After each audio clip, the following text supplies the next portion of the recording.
বর্তমান সময়ে মোটরসাইকেল চালকদের মধ্যে একটি সাধারণ প্রশ্ন প্রায়ই শোনা যায়, বাইকের জন্য অকটেন নাকি পেট্রোল, কোনটি বেশি ভালো?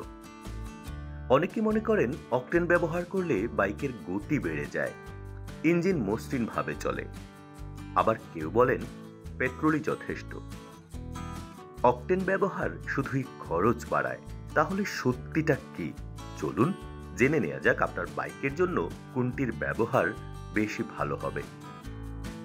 বাইক বিশেষজ্ঞদের মতে বাইকের ইঞ্জিন যেভাবে ডিজাইন করা হয় সেটি নির্ধারণ করে কোন ফুয়েল উপযুক্ত।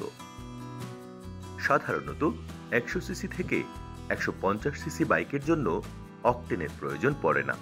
এসব বাইকের ইঞ্জিন কম্প্রেশন রেশিও কম থাকে, ফলে পেট্রোলেই স্বাভাবিক পারফরম্যান্স দিতে পারে।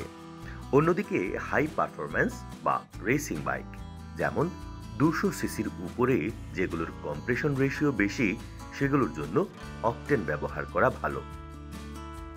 অকটেন দহন প্রক্রিয়াকে আরও নিয়ন্ত্রিত করে, ফলে ইঞ্জিন হিট কমে এবং পারফরম্যান্স উন্নত হয়।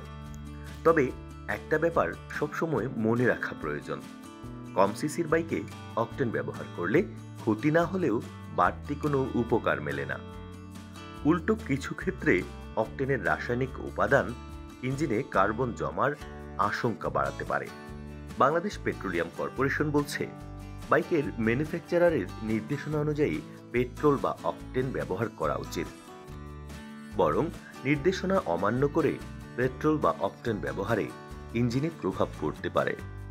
এখন সিদ্ধান্ত আপনার।